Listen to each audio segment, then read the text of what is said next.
So hello Afnan, once again very good morning to you. Welcome to our science class जिसमें हम लोग chemistry का अपना chapter discuss कर रहे हैं जिसका नाम है एटम्स एंड मॉलिक्यूल। और आज अपने इस वीडियो में हम लोग अपना ये चैप्टर कंप्लीट करेंगे। जो भी इसके टॉपिक बचे हुए हैं, केमिकल फार्मूला या molecular mass, formula unit mass, तो इसको आज हम लोग कवर करने चल रहे हैं।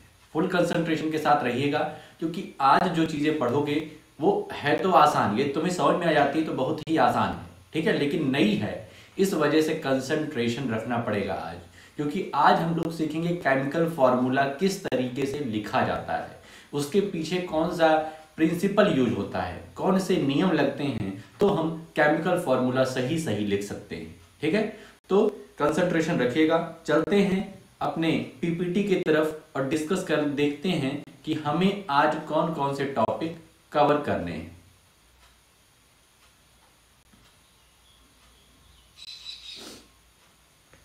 तो यह है अपना chapter number 3 atoms and molecule. इसमें देखा जाए तो व्हाट इज मॉलिक्यूल, ये हम लोगों ने कंप्लीट कर लिया है पूरा। आज हम लोग राइटिंग केमिकल फार्मूला लिखना सीखेंगे, फार्मूला ऑफ सिंपल कंपाउंड, उसके बाद मॉलिकुलर मास में भी एक सब टॉपिक है, उसको भी देखेंगे। तो यह है अपना आज का टारगेट। ठीक है, अब जल्दी से आ जाते हैं अपनी एनसीईआरटी पर। Writing chemical formula.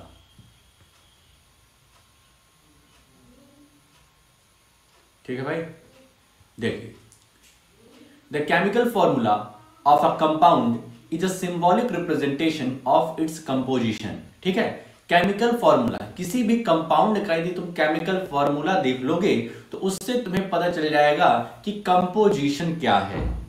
ये इसमें जो 2-3 हमारे वो हैं एटम्स हैं, उनका कंपोजिशन कैसा है। द केमिकल फॉर्मूला, कंपोजिशन मतलब कितने कितने हैं। The chemical formula of different compounds can be written easily. For this exercise we need to learn the symbols and combining capacity of the element. कह रहे हैं पहली बात तो हमें सिंबल आना चाहिए, और सिंबल तुम बहुत का याद भी करे हो, जैसे Al एल्यूमिनियम का होता है, C कार्बन का होता है, ठीक है, B बोरॉन का होता है। ठीक है, तो इस तरीके से काफी तुमको हम याद कराए थे। ये यहां पर दिया हुआ है, ठीक है, ये यहां पर, ठीक है, देखो, aluminium, argon, barium, boron, bromine, calcium, carbon, chlorine, cobalt. तो कह रहे हैं कि इन सब जो हमारे एलिमेंट्स हैं इनके क्या पता होना चाहिए, सिंबल पता होना चाहिए। सिंबल हमें पता रहेगा तो हमको केमिकल फॉर्मूला लिखने में मजा आ जाएगा। ठीक है, और यदि नहीं आता है तो फिर भाई साहब दिक्कत बनेगी। और दूसरा पता होना चाहिए कंबाइनिंग कैपेसिटी, कि इसके पास कितनी कैपेसिटी है कंबाइन करने की, दूसरे एटम को कंबाइन करने की अपने में। द कंबाइनिंग पावर और capacity of an element is known as its valency. ध्यान रखना, किसी भी एलिमेंट के पास कितनी कंबाइनिंग पावर है, वही उसकी वैलेंसी होती है। Valency can be used to find out how the atoms of an element will combine with the atoms of another element to form a chemical compound. Valency से हमें पता चलता है कि एक एलिमेंट दूसरे एलिमेंट के एटम को कितना अट्रैक्ट करेगा, कितना कंबाइन कर पाएगा, जिससे कि हमारा केमिकल जो कंपाउंड है वो बनके तैयार होगा, केमिकल फॉर्मूला तैयार होगा।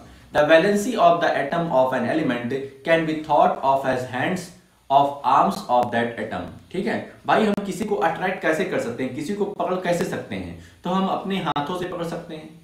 ठीक है, अब अपने हाथों से जितनी चीजों को पकड़ सकेंगे वही क्या है, हमारी वैलेंसी है। जैसे हमारे पास 2 हाथ है तो हम इससे क्या कर सकते हैं, 2 लोगों को पकड़ सकते हैं, एक पर्सन का एक हाथ, दूसरे पर्सन का एक हाथ, तो हमारे पास वैलेंसी कितनी है, तो हमारी वैलेंसी है 2। हमारी कंबाइनिंग कैपेसिटी जो है वो 2 हो गई। समझ में आ रहा है।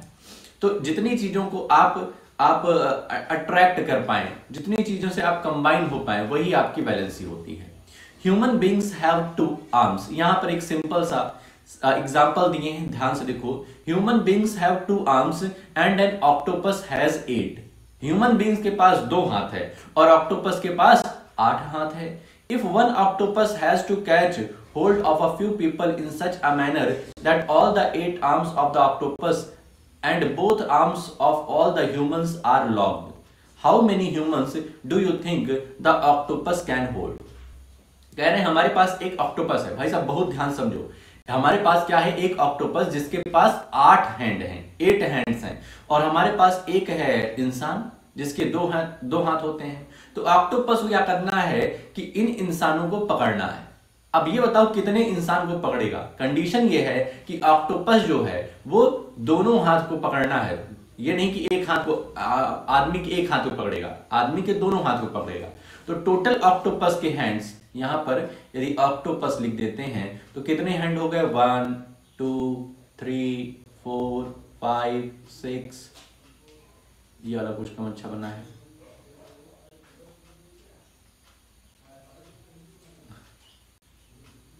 1 2 3 4 5 6 7 और 8, ठीक है, 8 हैंड हो गए, ये ऑक्टोपस हो गया।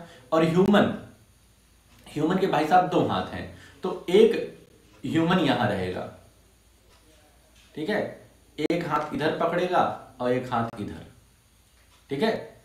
फिर दूसरा ह्यूमन यहां पर, ठीक है, ह्यूमन के 2 हाथ हैं तो ये अपने 2 हाथों से पकड़ेगा। फिर एक ह्यूमन इधर से और इधर से पकड़ लिया, और एक ह्यूमन इधर और इधर से पकड़ लिया, ठीक है। तो हम देख रहे हैं अब एक ऑक्टोपस कितने ह्यूमन को होल्ड कर सकता है? तो 4 ह्यूमन को होल्ड कर सकता है, 4 ह्यूमंस को ऑक्टोपस होल्ड कर सकता है। Represent the octopus with O, कह रहे हैं ऑक्टोपस को ओ से रिप्रेजेंट करो और ह्यूमन को एच से। Can you write a formula for this combination?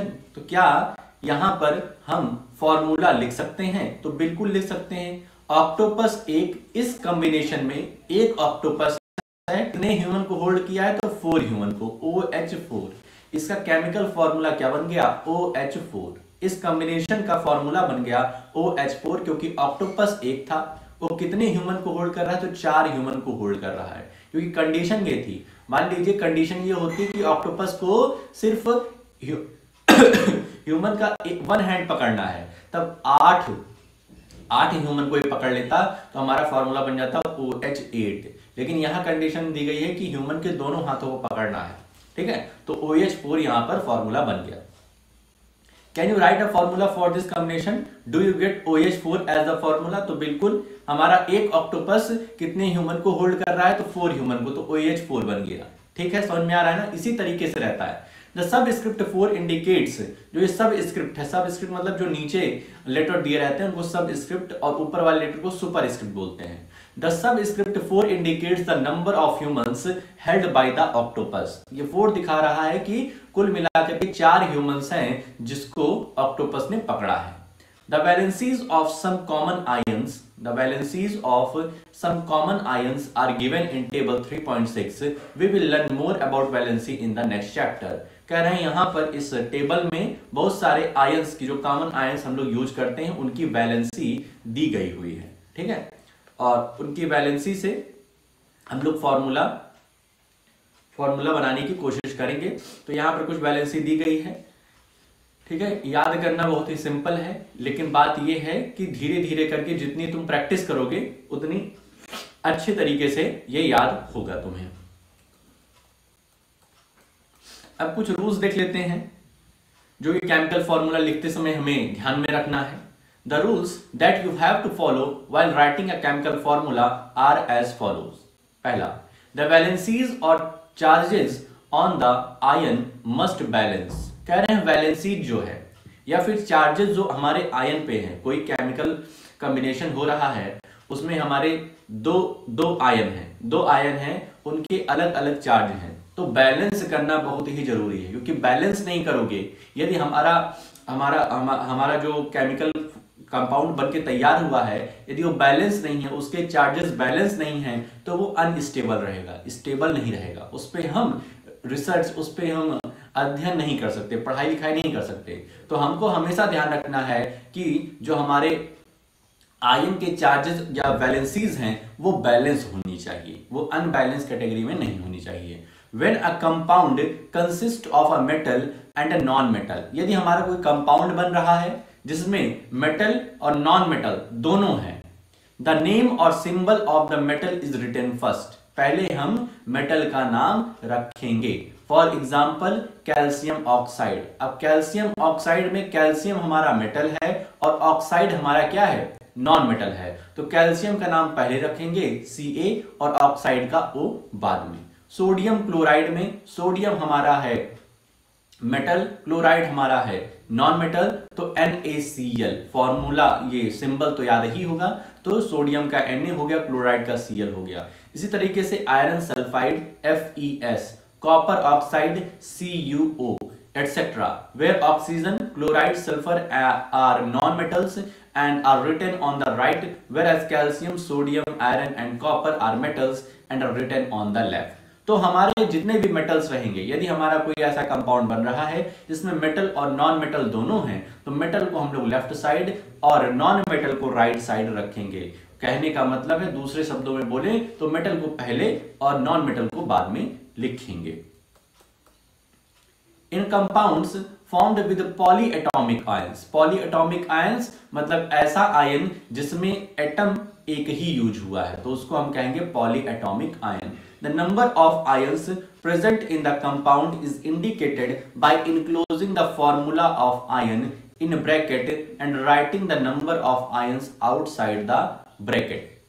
For example, MgOH2, magnesium hydroxide, in case the number of polyatomic ion is 1, the bracket is not required. For example, NaOH. कह रहे हैं कि कभी भी हम अगर नॉन मेटल जो हैं, हमारा जो नॉन मेटल है उसके 2 आयन या 3 आयन प्रेजेंट हैं, तो उसको हम ब्रैकेट करके बाद में लिख देंगे कितने आयन प्रेजेंट हैं इस टोटल के, ठीक है। लेकिन मान लीजिए अगर सिर्फ एक ही आयन मौजूद है, ठीक है,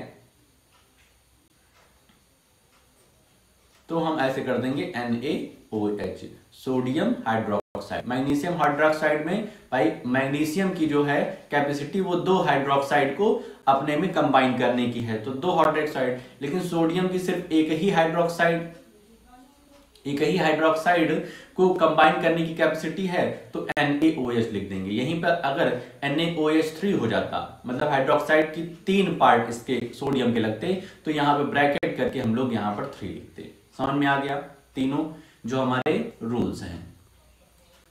फॉर्मूले फॉर सिंपल कंपाउंड, अब यहां पर हम देखने चल रहे हैं जो हमारे सिंपल कंपाउंड हैं उनके फॉर्मूले किस तरीके से तैयार करते हैं, ठीक है। The simplest compounds which are made up of 2 different elements are called binary compound. कह रहे हैं सिंपल कंपाउंड जो कि सिर्फ 2 एलिमेंट से मिल करके बना होता है, सिंपल कंपाउंड जो कि सिर्फ 2 एलिमेंट से मिल करके बना होता है, 2 अलग अलग एलिमेंट से मिल करके बना होता है, उनको हम बाइनरी कंपाउंड कहते हैं, बाइनरी कंपाउंड, ठीक है। कोई पूछता है बाइनरी कंपाउंड क्या होता है, तो बता देना 2 डिफरेंट एलिमेंट से मिल करके बना हुआ जो सिंपल कंपाउंड होता है उसी को हम क्या कहते हैं, binary compound. Valencies of some ions are given in table 3.6, you can use these to write formulae for compounds. कह रहे हैं 3.6 अभी जो हम लोगों ने टेबल देखा था उसमें बहुत सारे आयंस के हमारी वैलेंसीज वगैरह दी गई हैं, तो उनको हम देख करके फॉर्मूला लगा सकते हैं। हम तुमको एक टेबल एक प्रोवाइड कर देंगे अभी इस वीडियो के बाद, तो उसमें वैलेंसीज एकदम साफ साफ दी गई हैं, वैलेंसीज दी गई हैं, चार्जेस दिए गए हैं कि पॉजिटिव है नेगेटिव है, तो उससे और भी आसान रहेगा, ठीक है। तो उससे तुम ये लगाना, जितने भी क्वेश्चन तुमको देंगे तो उससे और भी आसान तुमको लगेगा फॉर्मूला लिखना। While writing the chemical formula for compounds, we write the constituent elements and their valencies as shown below.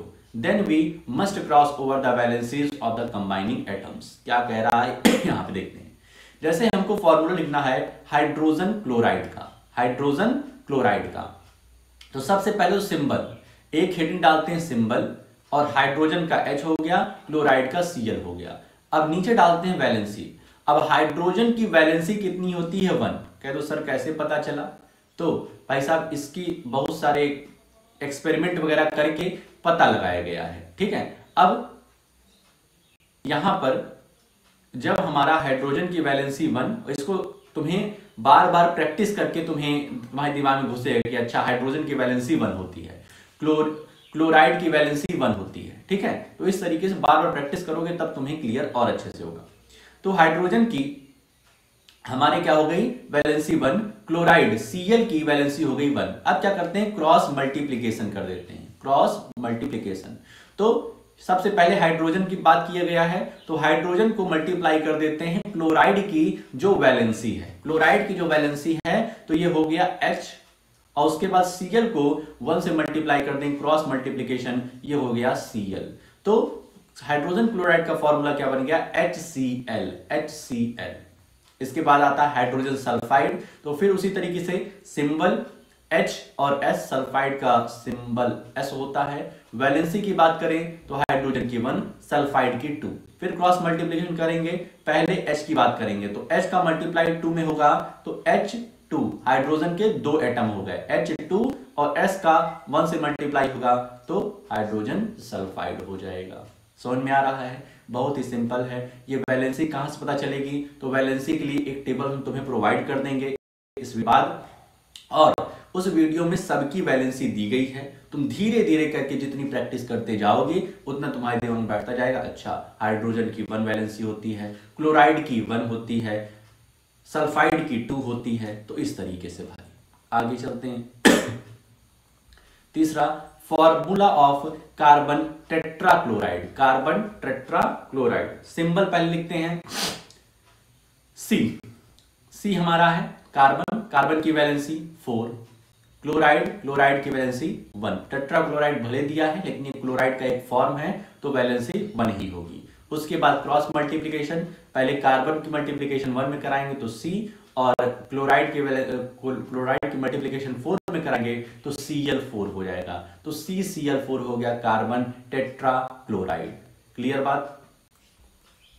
For magnesium chloride we write the symbol of cation Mg2+, first followed by the symbol of anion Cl-, then their charges are crisscrossed to get the formula। अब कह रहे हैं कि कुछ हमारे सामने ऐसे भी कंपाउंड आएंगे, जो कि अपने साथ चार्जेस कैरी किए रहेंगे। क्या कैरी किए रहेंगे, चार्जेस, या वो कैटायन रहेंगे या फिर एनायन रहेंगे, या तो पॉजिटिवली चार्ज रहेंगे या तो निगेटिवली चार्ज। तो उनको कैसे सॉल्व करना है, जैसे Mg2+, ठीक है, मैग्नीशियम क्लोराइड, तो मैग्नीशियम Mg2+ और क्लोराइड हमारा Cl- है। तो सिंबल मैग्नीशियम, अब कहोगे चार्ज कहां से पता चला सर, तो चार्ज भी भाई साहब ये प्रैक्टिस के तौर पे आएगा, आपको हम टेबल प्रोवाइड कराएंगे, उससे देख देख करके कुछ दिन सॉल्व करोगे, उसके बाद खुद ही क्लियर हो जाएगा, खुद दिमाग में बैठ जाएगा कि मैग्नीशियम का जो चार्ज होता है वो 2+ होता है, और Cl का 1-। सिंबल चार्ज, उसमें हम सिंबल वैलेंसी करते थे, इसमें हम सिंबल और चार्ज करेंगे, उसके बाद सिंपली वही अपना क्रॉस मल्टीप्लिकेशन। ठीक है, इसमें यह ध्यान रखना है कि प्लस माइनस हमें ध्यान नहीं रखना है। ठीक है, यहां पर हम 2+ भले लिख दिए, यहां 1- भले लिख दिए, लेकिन मल्टीप्लिकेशन में ऐसा नहीं कि Mg- लिख देंगे। ठीक है, Mg का मल्टीप्लिकेशन 1- में हो रहा है, लेकिन हम यहाँ Mg ही लिखेंगे, और Cl का हमारा मल्टीप्लिकेशन 2+ में हो रहा है, तो यहाँ Cl2 लिख देंगे। तो फॉर्मूला क्या बन जाएगा, MgCl2 magnesium chloride. Thus in magnesium chloride there are 2 chloride ions Cl- for each magnesium ion Mg2+. The positive and negative charges must balance each other and the overall structure must be neutral। ठीक है, यहाँ पे जो बात कर रहे हैं कि Mg के 2 चार्ज होते हैं, 2 पॉजिटिव चार्ज होते हैं, तो Cl को भी हमें 2 निगेटिव चार्ज बनाना पड़ेगा। इसीलिए हम यहाँ पर देखो क्लोराइड के 2 एटम ले रहे हैं, क्लोराइड के 2 एटम ले रहे हैं, तभी हमारा ये चार्ज जो है वो बैलेंस होगा, क्योंकि उसके पास 2 पॉजिटिव है, Mg के पास 2 पॉजिटिव है, और क्लोराइड के पास तो 1- है, मतलब निगेटिव में 1 है, तो हमको 2 ठोक क्लोराइड लेना पड़ेगा, जिससे 2 निगेटिव हो जाए और उस 2 पॉजिटिव को कैंसिल कर दे, जिससे हमारा जो कंपाउंड बने वो स्टेबल रहे, नहीं तो अनस्टेबल रहेगा भाई। Note that in the formula the charges on the ions are not indicated। ठीक है, मतलब कि फॉर्मूला में हम लोग आयंस के चार्ज को इंडिकेट नहीं करते हैं कि माइनस है कि प्लस है, ठीक है। उसको हम तब जब अलग अलग वो रहता है तब तो हम इंडिकेट कर देते हैं, लेकिन जब वो कंपाउंड बन गया तब उसके चार्जेस हम इंडिकेट नहीं करते हैं। Some more examples, aluminium oxide, aluminium oxide, तो सिंबल चार्ज एल्यूमिनियम, एल्यूमिनियम का Al हो गया, ऑक्साइड का O हो गया। एल्यूमिनियम कितना चार्ज कैरी करता है, तो 3 प्लस करता है, और ऑक्सीजन, ये ऑक्साइड जो है ये कितना कैरी कर रहा है, 2 माइनस, ठीक है। Aluminium 3 plus, oxide 2 minus. अब इसका करा दें क्रॉस मल्टीप्लीकेशन, तो Al2, माइनस को हमें ध्यान नहीं रखना है, Al से 2 का मल्टीप्लाई हुआ तो एल्यूमिनियम के 2 एटम बन गए। उसके बाद ऑक्साइड के 3 है तो O3, Al2O3, प्लस माइनस ध्यान में नहीं रखना है। कैल्शियम ऑक्साइड, तो सिंबल कैल्शियम का Ca होता है, ऑक्साइड का O होता है, तो कैल्शियम Ca का मल्टीप्लाई 2 में हुआ तो Ca2, और ऑक्साइड का 2 में हुआ तो O2, Ca2O2। अब हम देख रहे हैं दोनों के पास, बहुत ध्यान से देखो, दोनों के पास 2 2 है। इसका मतलब हम यहां पर इनको कैंसिल भी कर सकते हैं, सिंपल लिख सकते हैं CaO, ठीक है, क्योंकि दोनों के पास 2 2 है तो हम कॉमन हटा देंगे। Here the valencies of the two elements are the same. You may arrive at the formula Ca2O2, but we simplify the formula as CaO. ठीक भाई, बहुत ही आसान है, ठीक है, टेबल को देख देख कर करना है, कोई दिक्कत की बात नहीं है। Formula for sodium nitrate, symbol sodium का हो गया Na, नाइट्रेट का फॉर्मूला जो है सिंबल है वो NO3 है, ठीक है, नाइट्रेट का NO3। अब Na कितना चार्ज कैरी करता है, तो 1 प्लस, NO3 1 माइनस, तो हम लिखेंगे Na का 1 से मल्टीप्लाई होगा तो Na ही रहेगा, और NO3 का 1 से होगा तो NO3 ही रहेगा, तो NaNO3 हमारा फॉर्मूला बन गया। कैल्शियम हाइड्रोक्साइड, तो कैल्शियम का चार्ज 2 प्लस और हाइड्रोक्साइड का 1 माइनस, तो CaOH2, और यहां पर हम देख रहे हैं OH के 2 एटम हैं, तो यहां पर सिर्फ इस तरह लिख देंगे तो यहां से ये क्लियर होगा कि हाइड्रोजन के 2 एटम हैं। हमारे कंप्लीट OH का दोनों 2 एटम है, इस वजह से यहां पे ब्रैकेट लगा देंगे, इस बात का भी ध्यान रखना, CaOH2, ठीक है।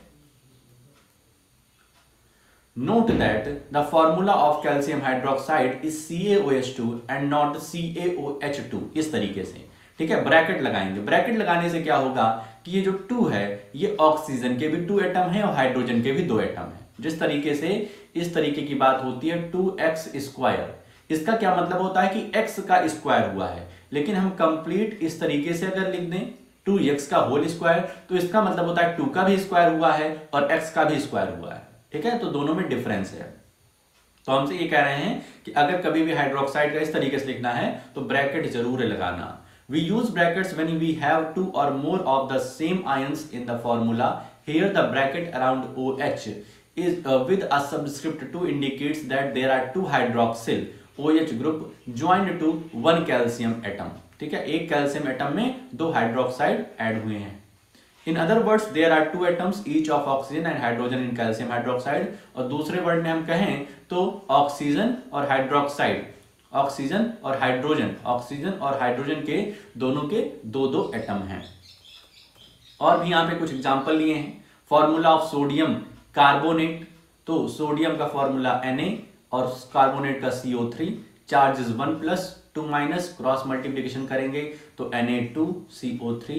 तुमको चार्जेस ध्यान में नहीं रखना है, बस यहां पे लिख करके भूल जाना है, उसके बाद मल्टीप्लीकेशन हम सिर्फ और सिर्फ नंबर से करेंगे।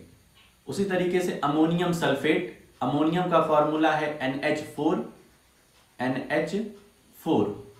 और इसको हम SO4 जो हमारा सल्फेट है उसका चार्ज है 2 माइनस, उससे मल्टीप्लाई कराएंगे तो ये होल कर देंगे 2, NH4 2, और उसके बाद SO4 को 1 प्लस से मल्टीप्लाई कराएंगे तो SO4 ही रहेगा, तो हमारा फॉर्मूला बन गया NH4 2SO4। इसके बाद यहां तुम्हारे पास आ जाते हैं कुछ इन टेस्ट क्वेश्चन, जिसको खुद से ट्राई करोगे विद द हेल्प ऑफ जो हम टेबल प्रोवाइड कराएंगे। मॉलिक्यूलर मास, मॉलिक्यूलर मास क्या होता है, और इसी में एक टॉपिक है फॉर्मूला यूनिट मास। ठीक है, यही दो टॉपिक बचे हुए हैं, इसको भी आज हम लोग कंप्लीट कर लेते हैं, ये भी बहुत ही आसान है। In section 3.2.2 we discuss the concept of atomic mass. कह रहे हैं हम लोगों ने एटॉमिक मास डिस्कस किया था कि एटम का जो मास होता है वो क्या होता है, ठीक है, तो उसको हम लोगों ने डिस्कस किया था अपने प्रीवियस वीडियोस में। This concept can be extended to calculate molecular masses. The molecular mass of substance is the sum of the atomic masses of all the atoms in a molecule of the substance. Molecular mass की यहाँ definition दी गई है। भाई किसी भी molecule में क्या present रहता है, एटम प्रेजेंट रहता है, तो उन्हीं एटम का यदि हम मास निकाल देते हैं, उन्हीं एटम का यदि हम मास निकाल देते हैं तो उसी को क्या कहेंगे, molecular mass. Sum of the atomic masses of all the atoms in a molecule of a substance is known as molecular mass. It is therefore the relative mass of a molecule expressed in an atomic mass unit U. ठीक है, इसको U से हम लोग define करते हैं। जैसे अब यहां पर एग्जांपल दिया गया है, calculate the relative molecular mass of water H2O। ठीक है, अब देखो यहां बहुत ही अच्छे तरीके से लिखा गया है, atomic mass of hydrogen is equal to 1 unit, atomic mass of oxygen 16 unit. अब ये सब याद करना पड़ेगा, एटॉमिक मास कम से कम स्टार्टिंग के 20 एलिमेंट्स के, एटॉमिक नंबर याद होना चाहिए कि किस नंबर पे कौन सा हमारा एटम आता है, हाइड्रोजन हो गया, हीलियम हो गया, beryllium, boron, carbon, nitrogen, oxygen, और इनके हमको लगभग 20 तक एटॉमिक मास भी लर्न होने चाहिए। ठीक है, तो धीरे धीरे करके याद करो, 5, 10, 15, 20 और इस तरीके से अच्छी पकड़ बना सकते हो इसमें। तो एटॉमिक मास ऑफ हाइड्रोजन जो है वो 1 यूनिट हो गया। ठीक है, हाइड्रोजन का जो मास हो गया वो 1 यूनिट हो गया। ऑक्सीजन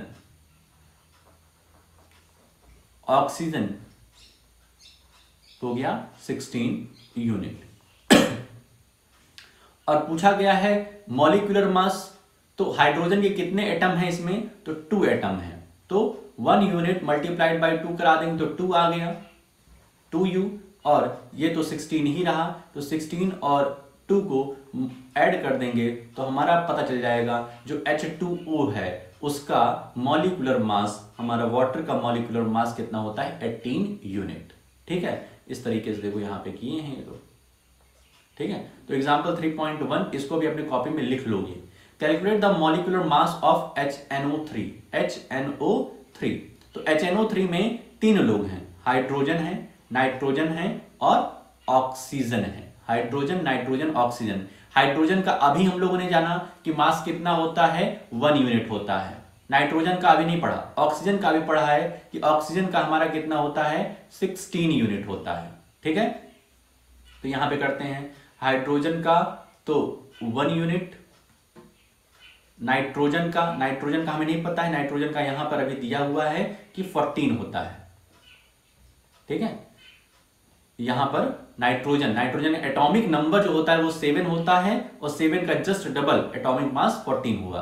ऑक्सीजन एटॉमिक नंबर होता है 8 और इसका मास हो जाता है 16 यूनिट। ठीक, इस तरीके से अब यहां पर हम देख रहे हैं ऑक्सीजन जो है, ऑक्सीजन कितने हैं, 3 है, तो 16 का 3 से मल्टीप्लाई करा देंगे तो 16 3 जा 48। अब सबको जोड़ देंगे, सबको जोड़ेंगे तो हमारा आ जाएगा 8 4 12 12 1 13 3 कैरी 1 4 1 5 1 6 63 यूनिट।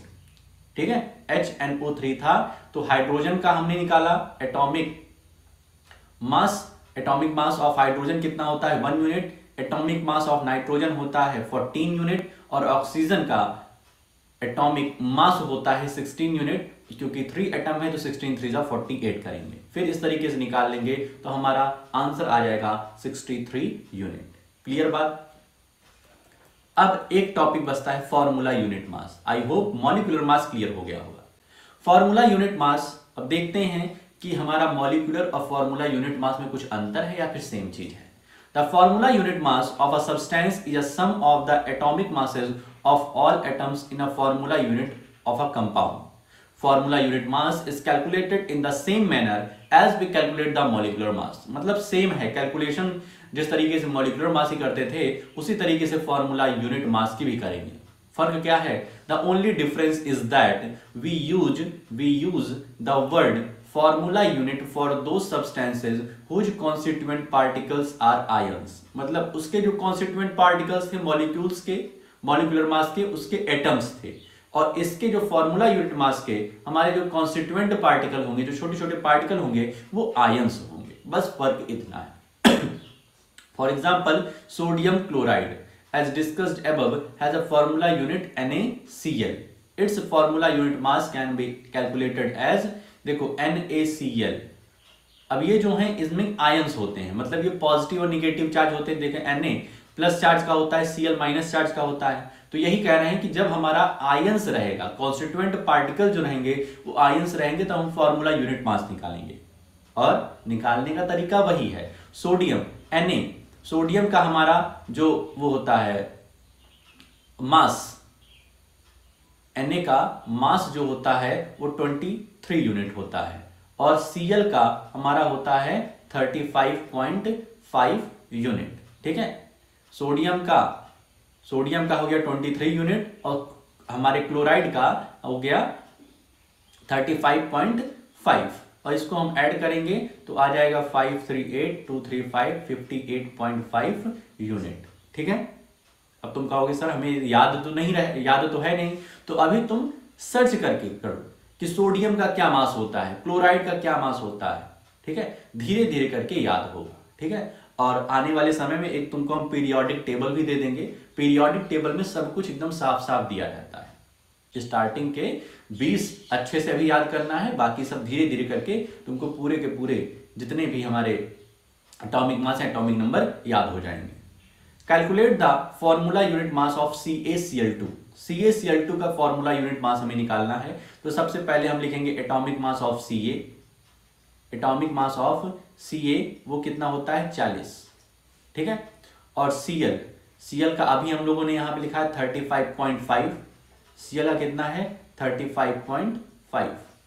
अब जो कि Cl के दो हमारे यहां पर एटम हैं, तो 2 से मल्टीप्लाई कर दिए, तो 2 से मल्टीप्लाई करेंगे तो ये आ जाएगा 2 5 10 0 कैरी 1 2 5 10 1 11 1 कैरी 1 2 3 6 1 7 सही आया है। 2 5 10 0 2 5 10 1 11 2 3 6 1 7 71, और ये पॉइंट यहां लगा देंगे तो ये 0 कैंसिल हो जाएगा। तो आ गया हमारा, यदि हम इसको ऐड कर देंगे CaCl2 को तो आ जाएगा 40 और ये 71, मतलब 111 यूनिट। CaCl2 का हमारा फॉर्मूला यूनिट मास आ गया 111 यूनिट। इसके बाद वापस से तुम्हारे सामने इंटेस्ट क्वेश्चन है 2 ठो, इसको सॉल्व करोगे। ठीक है, बिल्कुल घबराना नहीं है। अगर जो हम टेबल प्रोवाइड कराएंगे उसमें कुछ चीजें नहीं मिल रही है तो नेट से तुम सर्च करो। ठीक है, नेट से क्वेश्चन का आंसर मत सर्च कर लेना, बस ये सर्च कर लेना जैसे यहां पर है, तुम्हें नहीं पता कि Zn जिंक का क्या एटॉमिक मास होता है, तो डालो एटॉमिक मास ऑफ जिंक, वो बता देगा तुम्हें। तो लिख लो और अपने दिमाग में मेमोराइज कर लो कि अच्छा जिंक का एटॉमिक मास जब भी पूछा जाएगा तब हम इसी को लिख देंगे। ठीक है, इस तरीके से तुमको धीरे धीरे करके याद हो जाएगा। करना जरूरी है, ये नहीं कि सर हम कर नहीं पाए क्योंकि हमको जिंक का एटॉमिक मास पता ही नहीं है। ठीक है, तो इसको सर्च करके कर लेना। क्वेश्चन इधर के 2 हैं और इधर वाले इंटेस्ट क्वेश्चन में 4 क्वेश्चन हैं। ठीक, तो इतना रहेगा तुम्हारा काम। ठीक है, आई होप कि जितनी भी चीजें आज हम पढ़ाए हैं, एक नई चीज तुम अपने जीवन में पढ़े हो, किस तरीके से केमिकल फॉर्मूला लिखा जाता है। ठीक है, तो सब कुछ क्लियर होगा। अगर कुछ दिक्कत बन रही है तो शाम को हमसे जरूर पूछ लो कि सर यहाँ पर हमें दिक्कत बन रही है, किस तरीके से आप समझाए हैं, कुछ कम क्लियर है तो एक बार फिर से रिपीट कर दीजिए। ठीक है, कई बार तुमसे बोले हैं शाम की क्लास इसीलिए हम लोग की होती है कि जो भी डाउट है, जो भी कंफ्यूजन है, वो हमसे पूछ लो कि सर थोड़ा थोड़ा आया है या बिल्कुल नहीं आया है, एक बार फिर बताइए। ठीक है, तो आज के वीडियो में हम लोग बस इतना ही रखते हैं, मिलते हैं नेक्स्ट वीडियो में। ओके।